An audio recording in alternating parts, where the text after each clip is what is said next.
Hi everyone, I'm Heather Poduska, star maker for entrepreneurs who want to unlock their potential, command any stage, and make blockbuster profits. Welcome to Thrive, the show where I bring you tips, resources, and people to help you create a brand that makes you happy and profitable. Here we go.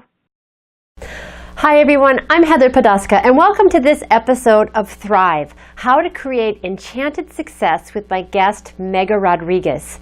Mega is an online social media guru who helps small business owners and entrepreneurs project their authentic voice online so they can make more profits and more impact. On this episode, Mega shares with us how and why most people hide from sharing their own voice and tips that we can use to overcome that fear. She also talks to us about why it's so critical for success to have a clear and compelling point of view, and how her own near-death accident clarified her point of view and showed her her true mission. And finally, Mega shares with us how we can tune into our own intuition and listen to our own hearts to find our calling. Mega is a bright light in the online community. I hope you enjoy the show. Hi everyone, I'm Heather Poduska, and welcome to Thrive, the show where I bring you tips, resources, and people to help you create a brand that makes you happy and profitable. You're in for 30 minutes of high-value content coming to you from industry leaders who are growing their business, making an impact, and rocking their brands. And I am so excited to have with me today Mega Rodriguez. Mega is a social enchantment strategist. She's masterful in helping small business owners who have a soul-inspired vision and a bigger-than-profit mission to harness the power of social media with authenticity and transparency so they can create more profit and influence and impact the world. When her clients master their online voice, they build an insatiable tribe of followers who eagerly follow and share their message. She believes that social media is about relationships, not just a numbers game. And I couldn't agree more. So thank you so much for being here, Mega. Thanks for having me. I'm excited to speak to you and see what we get to share with our audience today. Yeah, I'm really excited. So tell me, before we go deep and juicy, which we are going to do today, tell me in our audience what it is that you currently do for clients. My focus is to help people really become comfortable with their voice. So typically that means that they've gotten identified, they're really comfortable with their point of view. Mm-hmm. They understand what they want to say to the world, but usually they're afraid to amplify their voice, or they don't understand strategically how to do that. And therefore, one of the things that I work with them to do is to support them in shifting away from the, I love to follow great internet marketers. However, I think that there's an overwhelm that happens for a lot of people that they feel like it's a numbers game. And of course, to an extent, it is a numbers game. But my goal is to help them embrace their voice so that they develop an insatiable tribe of followers who fall in love with them. Yeah, and I think it's so important what you're saying. It's so important what you're saying because the point of view is the basis for everything. I think of it as the fuel. You can have your business model and you can have your offerings and your services and provide value within that structure. But if you don't have the rocket fuel, you're not going to really be able to get that message out with the kind of energy that's going to motivate people to work with you. That's right. And typically what happens, I think, for a lot of people is that overwhelm is what keeps them safely hidden.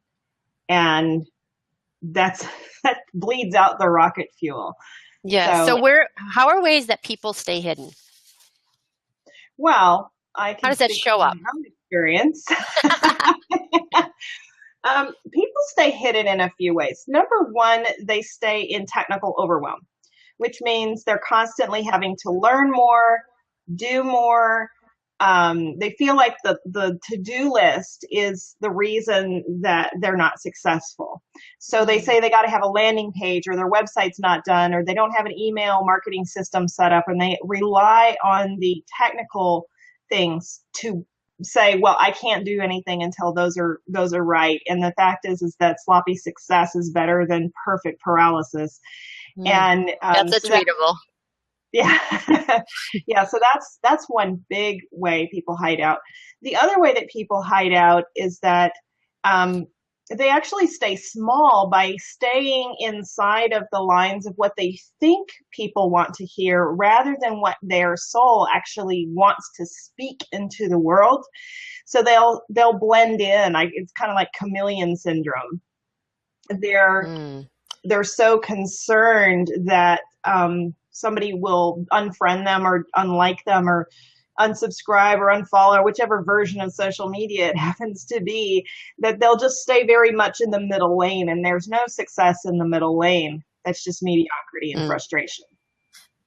Yeah, it's so funny. Sometimes when I work with clients, they're like, I'm nervous about saying this. What do people think? I say, when you really put your message out there that's condensed and clarified, and someone unsubscribes from you, throw a little party Yeah, because you are cleaning up your list. You're really, getting the people that are resonating with your message. So I think it can be very scary, and nobody wants to feel unpopular. that's But you want to be popular with the right people. that's correct. And that tends to, I think that's the biggest way that we see hiding out on a regular basis is that um, well, I don't know what to say.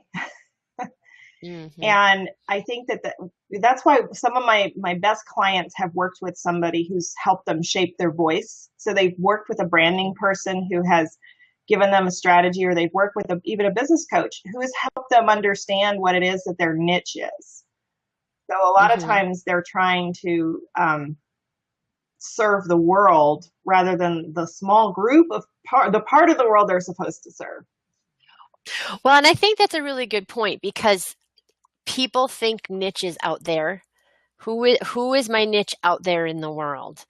And I know different people have different philosophies about chicken and egg. Do you do niche first? Do you do point of view first? I am that it starts with you, baby. I mean, you want to test the waters as you're going along, but it starts with your point of view. And if you're really connected to that, that really indicates who your niche is going to be. Yeah. And I think sometimes it feels bigger than you're used to, and I think people hide in that way too because they think I can't do that. I'm not that big. Who am I? All those self-limiting beliefs kick in as well. Right. And I think part of that is that they're afraid, I think it's a money thing for a lot of people. They're Mm. afraid that if they narrow the niche, that they will have less money making opportunity. That Mm. if they say, I work with, let's say, for example, I'll just use myself as an example. I am targeting women in their 40s and 50s who are stepping into that next sort of, wait a minute, why have I complied with the world?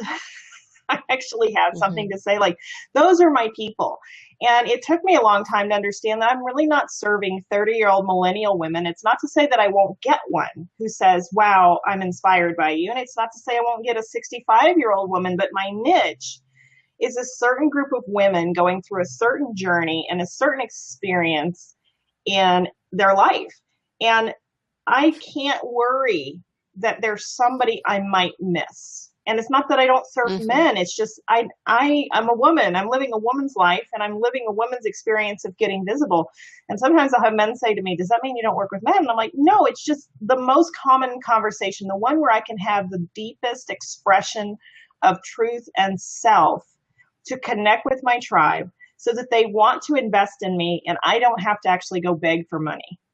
And so Mm. that's where the thing is people are sometimes so desperately trying to please everyone that they please no one, and everybody goes, who are they?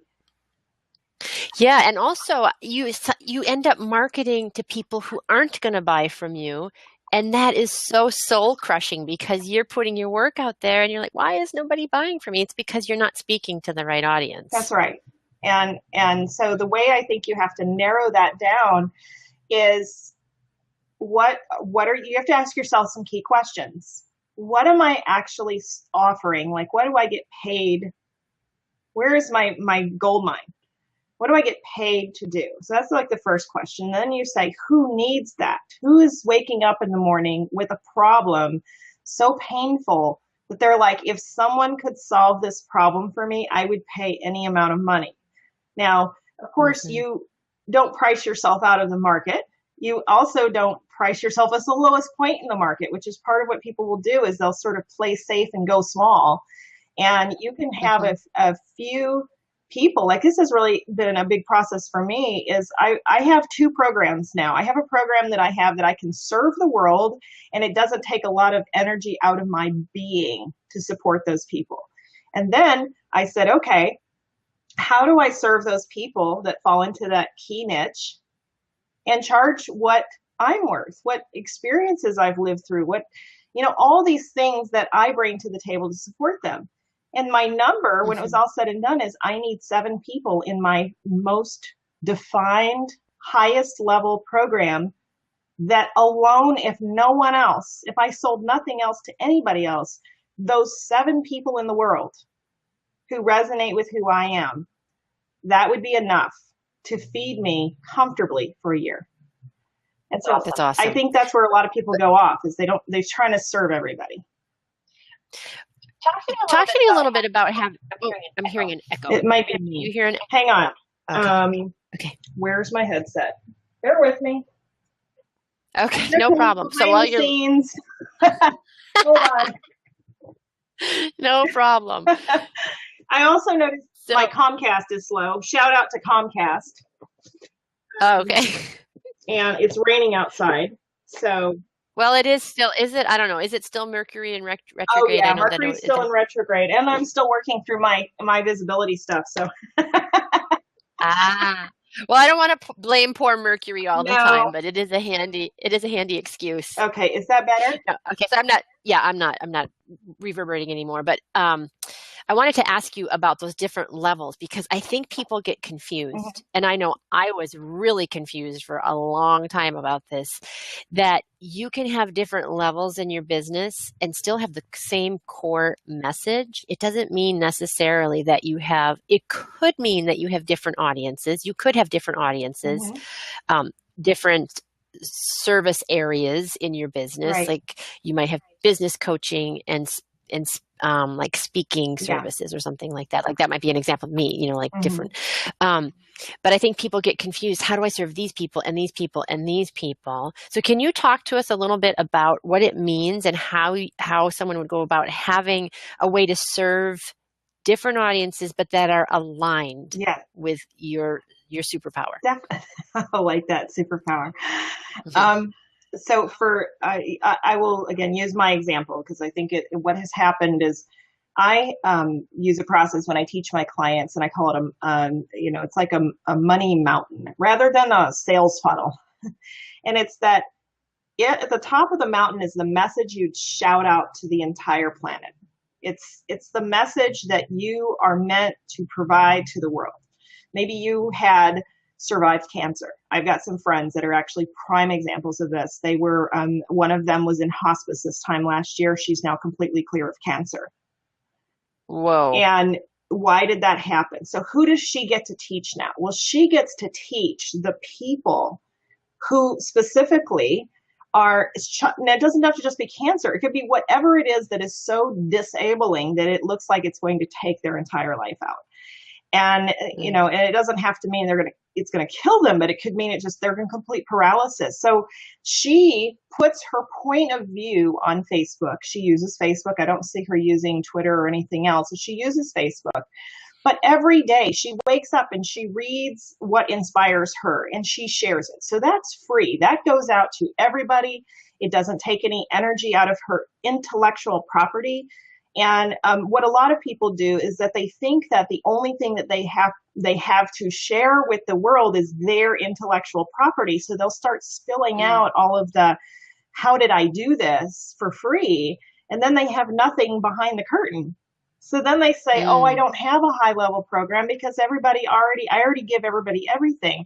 So I think that by repurposing other people's wisdom out of books, out of, videos. There's a lot of other content that you can say, I agree with this, and here's what I learned from watching this video, or here's what I learned from reading Elizabeth Gilbert's book, Big Magic, or here's whatever. And what you're doing is you're giving your insight and you're giving your experience, but you're not giving away your exact process, your intellectual path to that.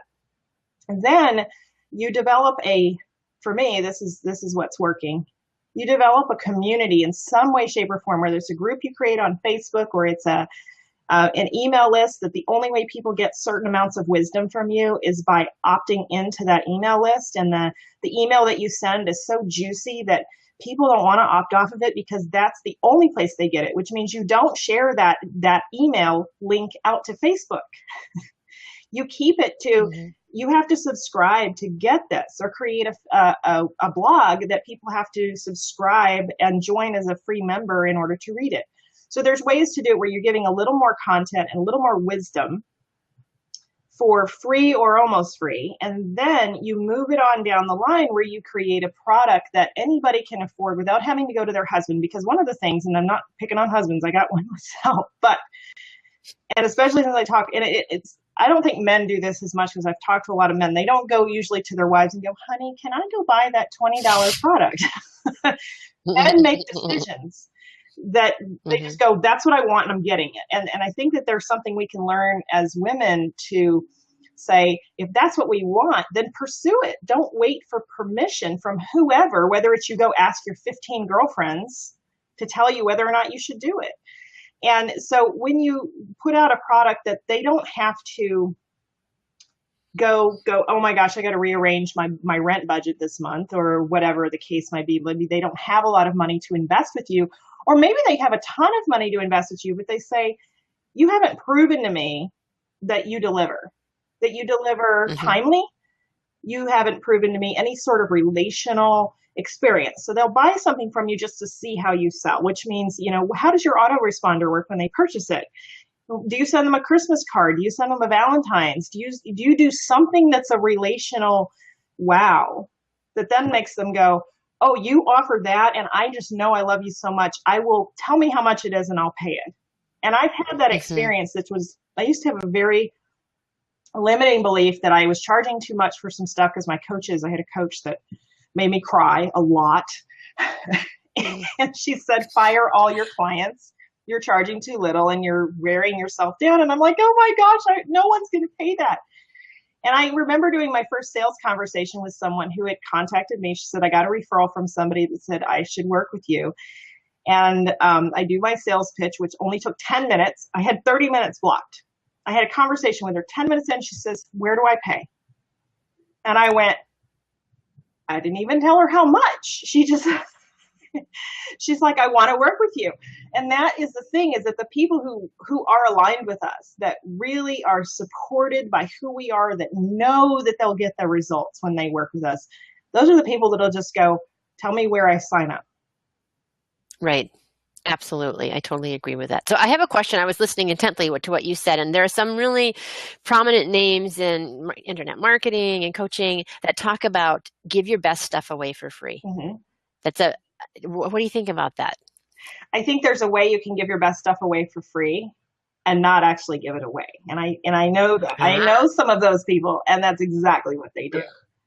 They give you. And this totally in integrity, because there's people who are doing, I break people down into 3 targets, and this is actually how I work with them. There's the do-it-yourselfers. I've been in that category, and I'm a recovering do-it-yourselfer, so I'm moving down the food chain on this issue. But the internet marketers that I know, not Yannick Silver, Armin Morin is one example. And I'll call him out because he provides an entire day of webinar content on a live stream on building WordPress websites or on marketing or whatever it is. And it's literally like you come in and he's teaching. He's not selling. He's teaching. But what he's doing is he's saying, here is exactly who I am. I trust myself so much that I can stand here and teach you for an entire day, and you still will need my support and my wisdom. Come join my program. Yeah, I think that's absolutely right. You know, we've all in our businesses, we've all paid thousands and thousands of dollars for programs that we've bought that we maybe even have tried to implement, and you just need the support because your brain gets in the way of doing the things that you need to do.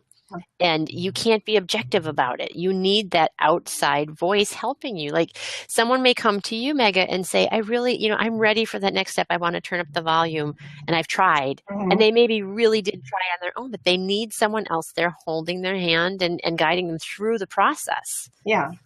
Right? Well, I mean, you can read it. You could read a book, but it's not the same as going to a class and having someone, answer your questions and be the expert standing there. yeah, I mean, I think what it is that we can't do surgery on ourselves. It does not matter how much we know, because for some of us, I know that I am I will collect, and if you can see back slightly, there's books and books and books. There's tons of books back there, and I've read them. And that's a good thing. That is a good yeah. thing.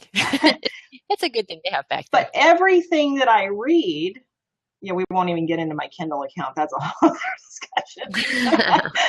But everything that I read is great until it becomes implementable and actionable. I will sit in behind my computer or behind my whatever and back to the hideout thing, because knowledge doesn't mean visibility. And for many people, there's that little thing that gets them stuck and they put it off to the side. And masterminds, and I will say, even if you aren't paying big money for a mastermind, even if you are at the point where you're just happy and lucky to have a vision, maybe you have $100 a month to spend on your business, go select 5 people in addition to you, so 6 people total, and go follow what Napoleon Hill has taught about creating a mastermind. Anybody can source a mastermind of people to support them. And as you evolve and some of the people may stagnate, then move up, like make it so that the mastermind has time limits. And then at the end of it, there's a reassessment point, but begin to I like that. That is a great tip. That is a great tip, because a lot of people, they get comfortable and they get comfortable with each other and they have that feel good, fuzzy feeling that we like each other, but that's not necessarily mean the growth is happening that you want to have happening. So I love the idea of a time limit. And one thing I was thinking of as you were talking about people being mirrors is I used to work in singing with a lot of different kinds of coaches. And I had a coach tell me this analogy of breaking through your blocks. And I'm like, why can't I do this? I think it was something to do with tension in my throat or my tongue or my jaw or something. Why can't I do this? I know intellectually, but I just can't seem to break through. And she said, it's like being a blind man. It's like being in a completely dark room and you're trying to find the door.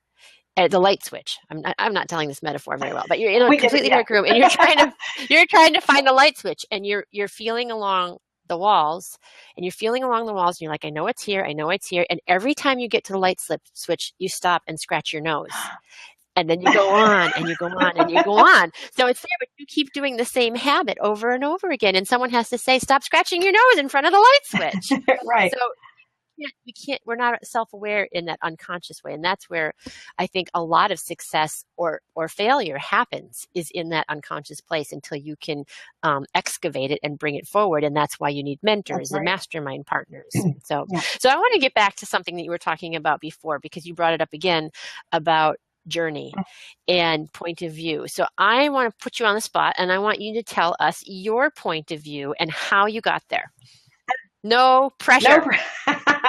Luckily, in my mastermind coaching session yesterday, I worked on this. So awesome. My point of view is that in the world, the problem that we have is that too many people have subscribed to what they have been told about being victims to their situations and their circumstances. And that the fact of the matter is that whatever has happened to you in the course of your life is actually something that you can use as an equipping to become self-sustained and powerful, no matter where you are, how much money you have, and what is standing before you. Wow. So that's my point of view. I'm doing the slow clap. You're fuzzing Hi it a everyone, little I hope you're enjoying the show. There's still more great content to come, but I wanted to take just a minute to talk to you about a new course I've created called Close Any Room. You may have noticed that all of my guests know how to speak about their businesses in a clear and compelling way. But that's something a lot of entrepreneurs struggle with, and it's something you need to know how to do so you can convert your audience into more sales. And that's why I've created this course. It's a 6-week audio course to teach you how to craft a signature talk so that you can authentically give value and close more of your audience from the stage. In the class, you learn how to create a clear and compelling point of view, how to organize your content and give great value to your audience without giving away the farm, how to structure your talk so that it seamlessly closes your audience at the end without feeling salesy. And I also give you templates and instructions how to create marketing materials, a speaker sheet, and all kinds of sign-up sheets when you're giving your talks. And finally, what everybody's hot to know, I also give you tips and resources on how to find speaking gigs. It's an all-inclusive course so that you can start closing and selling more from the stage. And as my free gift to you for tuning into the podcast, I'm giving you my free webinar, also called Close Any Room, and you can listen to it at clearvoicebranding.com/close-any-room. And it will give you lots of tips and information to get you started on how to create that signature talk that sells. Okay, we're going to get back to the show now. There's still more great content to come. Thanks for joining me. No worries, no worries. So if you're listening on the chat, type in your point of view. It's a challenge to go ahead and do it. What is your point of view right now? I can tell you my point of view. I have a couple of points of view, but one of them is you don't get paid to sing in the shower. You can have the most beautiful voice. You reverberate off the tiles in your bathroom. You could be Pavarotti himself, and it doesn't matter, because unless you have a very big shower and you are a very comfortable person singing naked in front of other people, you're not going to make a lot of money singing in your shower. You've got to get your message out. You've got to amplify it. Yeah, I see that you lost audio. So first step is getting clear on your point of view. And the second step is getting your point of view out. And that's my point of view. Also, a really strong point of view of mine is that point of view and messaging comes first. If you are having a hard time filling your programs, it might not be that you're doing all these technical things wrong or that you haven't mastered them to the degree that you think you should be mastering them. It might be because your message is not clear enough yet. Because and the way that you'll know is that there's a lot of energy around a point of view that's strong. It makes you usually it makes you kind of mad. And it's, especially as women, we don't like to think about, getting mad. We get sort of a bad rap for being too emotional. And, a lot of times that implies crying, but nobody likes, excuse my French, but nobody likes a bitch. And if you get mad about something, that's a title that gets attached to you a lot of the times. But that anger and passion are very, very closely aligned in terms of energy. And when you can tap into that energy, when you can tap into that anger at a situation, that is the fuel for a really clear point of view. And I think that sometimes also to say that anger and that point of view comes sometimes from a hurt place. So sometimes we don't want to go there because it feels uncomfortable to us. If you have been victimized, I know Mega was saying that, one of her point of view is that you don't have to live a life as a victim. Can you hear me, Mega? Not yet. Okay. So if you've been victimized, that might be something that's uncomfortable to explore in terms of your point of view. But that's where the gold is. And if you can get there and flip it so that you take ownership of it and it no longer has ownership of you, that's when you get that really strong, uber developed point of view that fuels your business. And then when you can connect that to your services, that's when you start to make money. And the beauty of a point of view that's clear and potent is it doesn't matter what business you're in. That thread can take you from being a dog walker to a business coach to a hairstylist to a politician. It doesn't matter because it's the core belief that you have, and that gets expressed in your work, no matter what your work is. So it's extremely important that that is clear because it really is the fuel to what we were just talking about. And the other thing that Megan was saying that I thought was really interesting is giving, are you there? Giving your point of view on other people's, so this is an exercise I'll give you to help you clarify your point of view, is to read a lot. Megan was saying that she had all her books in the background, to read a lot to educate yourself, but also pay attention when you are reading, what triggers you, what makes you go, yes, yes, oh my God, that is so, so true. And what makes you go, what? What are you talking about? That's not right. I don't agree with that at all. When you start to pay attention to those things, that's when you start to be like, oh, I get it. I'm starting to get this clarity around my point of view. So we have a point of view here. It says, my point of view is that we are all strong women and we are all survivors of many different circumstances. I totally agree. Being a stylist helps me help other women to see that strength and to feel it. Absolutely. So I would challenge you. Can you make that a little bit? Let's see. How can we make that even stronger?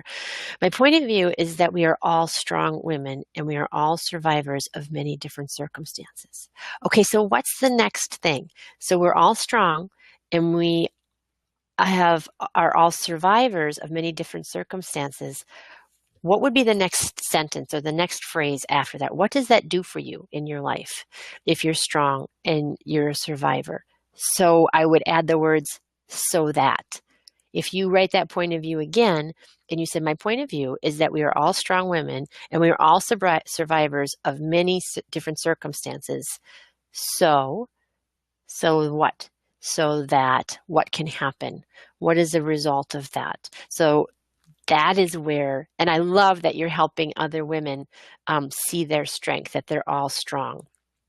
I mean, maybe it's that we all help each other, that all women are strong and that we should build each other up. But I hope you can understand what I'm saying, that when you can have a so what at the end, it activates the point of view so that there's an action attached to it. And part of what you're saying is that it helps you to help other women see their strength. So that is one thing about the point of view. So then the other thing that Megan was talking about is how people hide out. And we are all guilty of hiding out. So you may have your point of view, but if you are loving and holding your point of view and saying, oh, here you are, point of view, I see you, I'm clear, you're right here. But again, back to my point of view, which is you don't get paid to sing in the shower. You have to share that point of view. I mean, if we believe that we are here as a community to serve each other and to lift up humanity and to forward the progression of the human race, it's communal and we're here to help each other and support each other. So you need to get your message out. And it doesn't necessarily mean that you have to speak to millions and millions of people. What it means is you need to take ownership of it and not be afraid of sharing that point of view. So, like I said, so people who don't know me, my past life was as an opera singer, and I still sing some, but I'm busy. I have 3 kids, and I'm running my business, and I do recitals once in a while, but I sing a lot in my living room because that's when I have time. But I could be singing Puccini or Verdi or whatever, and I could sing the most glorious high note in the whole wide world, but it's not going to do me any good if I'm it makes me feel good. I'm like, yay, I've mastered my high note. I hit my high note today, but it wasn't a shared experience. Those vibrations of my voice have gone off into the ether and they're gone, or I'm the only one that knows it, and that's not community. So you need to be able to share your message. And that takes a certain amount of courage to do that. And here's the thing. Not everybody is going to like you. And I will not lie to you, it stings. Nobody likes that feeling of saying your truth when you really say your truth and then someone puts you down for it. Hello, can you hear us? Yes. Yay. So I was just saying that I was doing a lot of talking about point of view, and that you have to be clear and giving some tips on how to get clear, and that you don't get paid to sing in the shower. That's one of my big points of view, is that you can have a clear point of view, but unless you're really comfortable singing naked, then you have to get out of your shower and sing so people can hear you. And then also that you have to expect it to sting, that it doesn't always feel good when people criticize you, because you're a human being. It just doesn't feel good. But it's like exercising. Exercising usually doesn't feel awesome. Sometimes it does, but when you're doing it, it can feel really uncomfortable, but you still celebrate the fact that you're doing something for your health and for your body. And it's the same way. So it's not a big party where you share your point of view and it's like, yes, welcome. Here I am, world. Here I am. Love me, love me, love me, because some people won't, and you have to be prepared for that. And it's okay, but you can't expect it just to be roses. The flip side is the people that do like your point of view will love your point of view, will love it. And that will more than make up for any people that sting as they leave. So Mega, I can see you, and can you hear me? Because I cannot. Can you hear me now? Yes. Okay. Yes. So did you hear that? Yes, I did. Okay, cool. So I just also hear myself. But I'm here. Okay, cool. Cool. So we were talking about, can you share your point of view one more time? Because I thought it was really killer. Okay. My point of view is that in the world, there is a victim acceptance of the victim conversation, and that every person, no matter what their circumstances, I keep hearing myself, so I'm sorry. I'm going to mute my... Well, you're doing that. I just want to say, so I'm sorry, I don't see your first name there, but is that Kimberly? Kimberly, is that you? Because I see your picture. I can't see. It's teeny tiny. Oh, now I'm getting reverb. There you go. Okay, there we go. But I like that. So I told her her point of view was, we're all strong women. We're all survivors of many different circumstances. Yes. Hi, Kim. I thought that was you. And I said, put a so at the end of it. So what? To energize it, to put an action to it at the end. And so she just revamped it and said, I guess it would be so to share my story and let other women know they're not alone and they can pick themselves up and be proud. That was perfect. That was a great addendum to make it really powerful. I'm glad that you were able to do that, Kim. So one more time, Meg. Okay, I'm going to take my headset out for a minute. Okay. Okay, my point of view. Can you hear me? Yep. Drum roll. We're going. You can hear me, right? I can hear you fine. Okay. So my point of view is that in this world, there is an acceptance of the victim conversation. And that conversation, you can't hear me? Yes, I can. No, you're good. You're good. I'm good? Keep going. Okay. Yeah. And that no matter what the circumstances are of your life, that you do not have to accept that you are a quote unquote victim, because you've probably been told to be quiet, submissive, or to simply accept the circumstances of your life as the condition that you're supposed to live your life in. And what I believe is that so that you can lead a life that creates a legacy and the light for others to follow, you can use the things that have happened to you to empower you to be confident and to celebrate what they have been, even though they might be painful, even though they might be disabling, so that you can help transform the world, and most of all, to transform your life and live in infinite possibility rather than in submission or oppression. Right. I love that. That's very beautiful. And I know that that's what and I was saying also that once you're clear on your point of view, you can take that different. It doesn't have to be, this is my point of view for this business. That point of view is a thread that goes through your life. So you can amplify that point of view through a business coaching situation. You can amplify that view if you're an accountant. It doesn't matter because it's your point of view. Right. So I know that you as we all are, evolving and things are shifting in your business. So can you talk to us a little bit about how you got your point of view, how you've used it to this point, and how it's guiding you to the next phase in your business? Definitely. With my headset out. So whatever works, baby. What was that? I said, whatever works. Okay.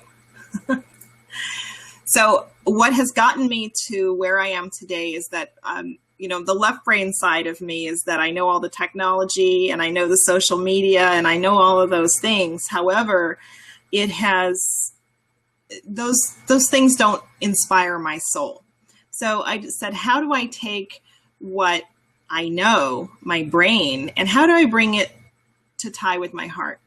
And one of the things that I had in mind was that I wanted to help support my clients, the people that I work with, to marry that head and heart in a way that serves them and inspires their soul. So for me, it was to take my background, which I had 10 years of sexual abuse as a child, and then I had a horrible, catastrophic business collapse and financial collapse in my late 20s, early 30s. I had an estrangement from my mom. I had all these other things happen. And then ultimately on April 1st, 2014, I had a near fatal car accident. So sitting in that car, I said, I'm not going to leave this car and not do what I'm supposed to do in the world. But what I knew was that simply teaching people some technology was not what I was here to do. My mission is what kept me alive. And I said, how do I take that and marry it into the business world? So what I'm doing now is integrating scientific hand analysis, which is a process where you actually use the map in your hands, which reflects, it's a scientifically proven and researched process, using that to work with my clients to embolden them to know what they already feel in their intuition, usually, in order to communicate that out in the world. Wow. That's amazing. So that's a really good example of someone using their point of view in different ways. So how do you think someone who hasn't had, so I get this question sometimes. I wasn't the victim of something horrible. I had good parents. I had parents that loved me and supported me. I wasn't in an car accident. My life has been pretty good. I mean, not that anybody goes through unscathed, but does it have to be some tragedy or something that fuels a point of view? You have to have that. So, and if you don't, then what are some ways of tapping into it? I think that the key is to listen to your heart. A lot of people. Hello. What? I was just listening to my heart. What I think happens is that we're sat down in school and we're taught what we're supposed to say, and we're told how we're supposed to behave in business. And maybe we got a degree from college and we said, this is the path I'm supposed to follow, and this is the life I'm.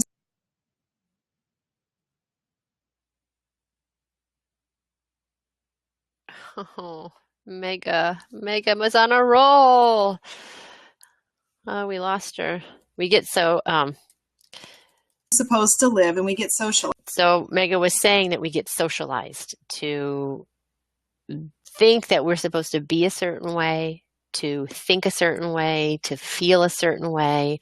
And yes, I know, right in the middle, right? So she's coming back and she's going to end the story. Hey, so I was just recapping. that we get socialized to think a certain way, to feel a certain way, to be a certain way. So keep going. Okay. Yes. Here we go. Yay for phones. I'm now 100% on the phone. Okay. I think that so what we have to do in order we don't have to survive these grievous, it doesn't need to be a train wreck story or a lifetime candidate for a lifetime television episode. It is a matter of getting in alignment with what we feel, and to understand that the rules that we are given to play by in the world are not necessarily they're not our rules. And it's to become a little bit unapologetic in being a rule breaker. Now, obviously, there's rules that we have to follow, like the speed limit or whatever. But there are things that we have to begin to question when it came into our existence as part of the way we had to live our life, or the compliance that we had to have in order to get by. And to start to peel those things off and say, what is it that I actually am inspired to do and serve? And who am I here to serve? And for some people, it's like they're here to rescue dolphins. And don't let somebody come rain on your parade and say, oh, well, that's a silly dream. Surround yourself with the people who will amplify your gifts and your wisdom, and begin to peel away the people that will judge you and that will limit you, because and this goes the same for social media, where people are, again, hanging on to followers, and people that are actually trolls. I call them trolls because they kind of hang out in the dark corners, and then they come out and reach and grab your ankle right as you start to climb up. So it's removing and you trolls. Can have those. Yeah, and that doesn't have to be just on social media either. And sometimes the trolls are well-meaning. They might be people that love you, yes, or think highly of you, and they're not consciously trying to be a troll, but you still have to stay in alignment with your heart if something someone is saying to you is not resonating with your highest truth. That's true. And the thing is that what you have to do in that process is recognize that somehow or another we all bought a lie, and the lie is that you can't be wealthy doing what you are actually inspired and called to do. Because a lot of us, if we do what we were actually called to do, it doesn't look like quote unquote painted success out of Entrepreneur magazine. More and more of that is coming out. You lean into the people that are rebels. Yeah, I definitely have been there. When I first started my business, I tell this story a lot, but I didn't know what Gmail was. And it really wasn't that long ago. I had no idea I didn't know what Gmail was. Mm-hmm. I mean, because I'd been a singer my entire life. I started, taking music lessons when I was 5 years old. And I was on this really, really strict, rigid, disciplined path to be an opera singer. And I studied Italian and French and posture and acting and drama and languages. I didn't study email and landing pages and all of those things. And when I first started, really, and I still find this in my subconscious sometimes, is who's going to pay for that? Who cares about that? But what I've, now know is that is what differentiates me and brings all this unique talent to what I do for business people. But that monkey mind of no one's going to pay for that. That's that thing that you feel inspired to do. So I have struggled with it in my business building process. So I'm sure that people struggle with that. Yeah. Yeah. And I think the bottom line is, I jokingly say I jumped out the window of corporate America when I was 24, and I went out and built my first business without I didn't do a business plan. I wrote some stuff down on paper, but I didn't do a 25-page business plan.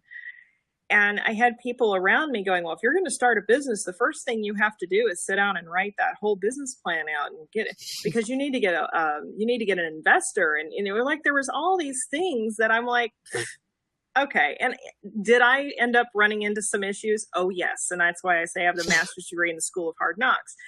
But it has also made me know how to coach people on having lean businesses. People will say, I need a $5,000 website. No, most likely you do not. You could actually probably have a one-page website if you're good at what you're doing and you're selling what people want to buy. They don't care how many pages are on your website. That's right. That's absolutely right. So we've covered point of view, mission, you talked about that, and also what you're doing now about the hand and now. So give us like a couple of tips that we can use to maybe understand more clearly what our mission is, or how we can tap into, maybe this is a better question, how we can hear that heart intuition speaking to us so that we can start to understand what our mission is.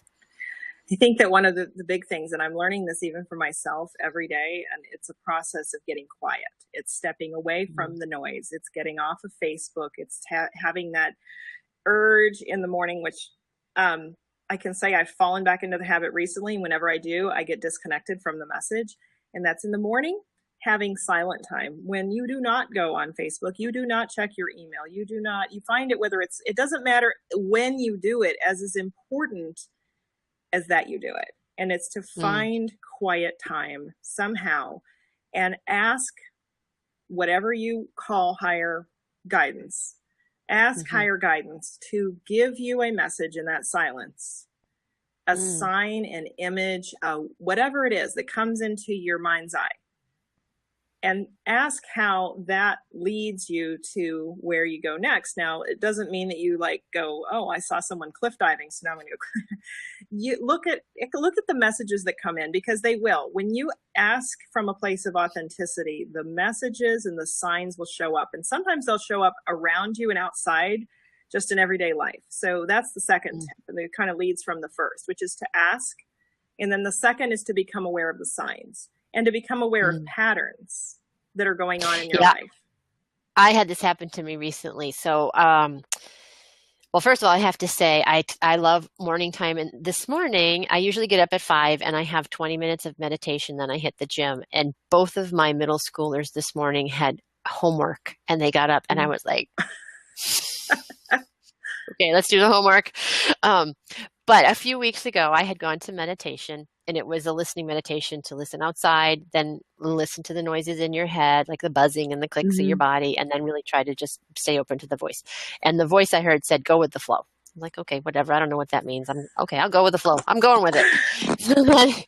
and then something happened a little bit later where someone said to me, in that meditation, the name of that meditation was Let's Surrender.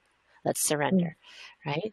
Then a few days later, I was struggling with something, and I was like, oh, God damn, I can't, I need to relax. So I clicked on a website or a blog that I normally read, and the first article that came up was surrender. and I'm reading through the article, and then like two paragraphs down, it says, you really just need to go with the flow. And I'm like, okay, message received. And then that night I go to bed, and I was like, okay, I'm going to read just something before I go to bed. And I don't even know. I just grabbed a book, opened the book. I was like, okay, how to surrender. It was 3 right in a row. And I was like, okay, I give up.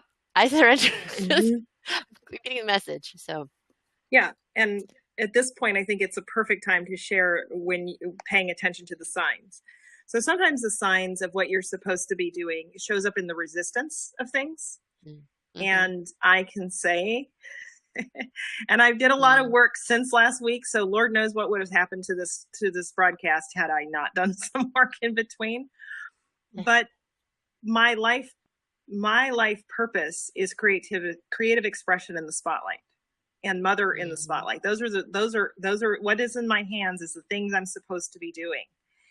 And I have resisted. And so in our process, we have a thing that's called master path and student path. And it's like you always get the flip side of whatever it is that you're supposed to be doing. So this is something that I think it's a takeaway that any of us can use on any given day. And it's when we hit resistance, when the car breaks down, when we're on our way to a business meeting that we were dreading anyway, and then voila, we're not at the meeting. Or whatever it happens to be. So sometimes we look at stuff and go, oh gosh, I can't believe that happened to me. And then sometimes you just have to go, why did this happen now? And look around at the message that's actually in the resistance. And that has been huge for me. And like last week, when we had our conversation, I was in such resistance about the fact that my hair didn't look just the right way. And there was all this stuff. Oh, Mega, you are so gorgeous. I don't ever want to hear those words come out of your mouth again. But that's the built-in gifted self-critic that I was given way back in my childhood, and we've all been given I call it a gift, right? Because it's like, I can either say, Lord knows I was abused, or I can embrace that, or I can say it was gifted for me to be able to pay attention to how I could use that to transform my life and to help others. And so when I look at things that come as resistance, including having to be bedridden for 3 months and unable to walk, and to have to learn the lesson of accepting support, when one of my biggest lessons is to learn how to be supported, it completely transforms the situation. And it also shows you exactly what it is that you may be to learn, but it also may be what you have to teach. And so what's interesting is that the resistance that I've hit with visibility and showing up is exactly what I needed in order to pay attention to how I can support my clients when I go to teach them about showing up, because I have hit resistance after resistance. So what happens when you push through the resistance? What happens when you push through the resistance is typically you are rewarded at the top of the mountain. Like, I don't know if you've ever climbed a mountain. And I used to live in Phoenix, Arizona. I used to climb to the top of a mountain out there called Squaw Peak on a regular basis. And there's a point about midway up Squaw Peak that you look up and you go, this is good. Like, it looks like Mount Everest. And you're like, I can't do this. When you reach the top, there's silence. And you're looking out over this beautiful landscape. And you're just in awe and celebration of what you broke through. And I think that to me is every time I can break through. And I don't think that one thing I want to say is, I don't think we have to live. My belief is not that we have to live life creating resistance. And some people are attached to being in resistance, and it's the drama. I don't believe that. However, there's some subconscious part of my wiring that still believes that struggle is not optional.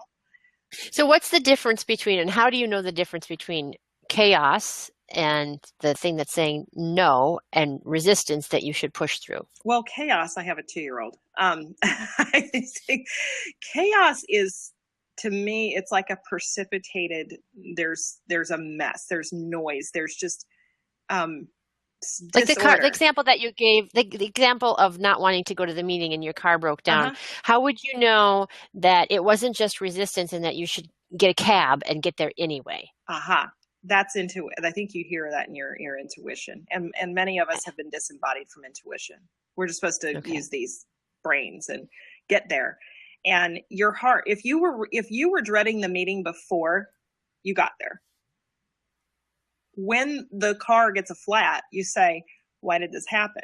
And if you say, I got to get to that meeting no matter what, because it will yield me an outcome that I need or want, or it's to stay in integrity or whatever, then you do your darndest to get there. But if it's something where you got the flat tire, but maybe you were going to have a 45-minute free giveaway session with somebody that you were dreading, that you were like, oh, I can't believe I'm still doing this, especially since I know I'm not supposed to torpedo, and I used that word last week, but I'm not supposed to take my energy out by giving free sessions anymore. Then you say to yourself, I know I'm not supposed to be doing this, and yet I did it anyway, and now I'm hitting a flat tire. Isn't that interesting that the flat tire showed up when I did what I knew I shouldn't do? So I think the difference is like there's a bump in the road, or there's a hello, how many red flags do you need before you realize that you're going down the wrong path? Yeah. Okay. So number one, listen to your intuition, pay attention to the signs, and push through resistance when it's in your highest, best good, even if it makes you nervous. Yes. And if it's... So I have one other question just before we sort of wrap up. I do have a question. How did you said, I know this is my work or my calling around creative expression. Mm-hmm. How did you figure that specificity out about that? Well, the person that read my hands, who's teaching me to read from your hands, handwritten. It's actually a marking in my hand, because our hands, the handprints are created at 16 weeks in utero, and they disappear 3 days after we die. So our fingerprints and in the unique, what makes us unique, disappears when we pass from this planet out of these bodies. Got it. So it was a specific thing. It was a specific things. But the thing is I have read people's prints, and I've said stuff to them, and they're like, I knew it. Like, I knew it, and you reminded me. And sometimes there's a tear that runs down their eye. Like, they're not even crying. They just go, oh, Yeah. So if someone wants you to read their hand or to work with you or to help pump up their brand voice through social media, how do they get in touch with you, and what would be the process for getting their hand read? The process would be to go to Megha, MEGHA, success.com. And if you just send me a message under the contact, because remember what I said about websites not being perfect, send me a message there. And right now, I am offering those for $297, and it's a full hour. I do the analysis, which in itself takes quite a bit of time. But on the phone call, we actually review what markings we find in your hands and how to begin to integrate them into how you're bringing your message to the world. Cool. So how do you actually do it? Do you do you do it on a scanner? Yeah, it's fun. I have access to a CSI site. I never knew that this would be a route, but we use a special handprint. It's a full sheet of ink print. We send it out to you with the instructions, with a couple extra sheets of paper, with an extra print sheet, so in case you mess up, with an example print. And what happens is you then take that, and you can scan it if you've got a good scanner, or you mail it back. And then I go and do the analysis of the prints. And then I use a webinar system where I put them up on the screen and we actually review them. And I show you the lines in your hands as I read them so that you understand what they are and why they're there. Can you read the lines in my face? Why did I get this wrinkle right here? This is my 14-year-old. You said you had two middle schoolers. Yeah. I have those too. They have children's names on them. Yeah. But those are the best kind, right? They're the best kind. Oh, well, okay. So I just two other questions. So you help people pump up their volume online. So when you think of someone who is out there, who's really rocking it, who's a brand star, who has got it together, is in alignment and serving at the highest level, who comes to mind, and what do they have in common? Actually, one of my favorite people right now is Nick Unsworth. And it is because he has this oh my gosh, my mind is going blank, but he is doing these pencils for promise. So he's using, he's making massive crazy money. Like, I think he's making, I don't know, I forget what the last figure was, $50,000 or $100,000 a month. I mean, it's crazy what he's making, but it's awesome, right? And he's such a authentic, clear heart person that you just respect who he is, and he's not doing the slick salesman type of thing. And he has a massive movement behind him. He is completely he's not dressed up in a suit. He's not trying to polish his image. He's him. And I watched him as he's ascended.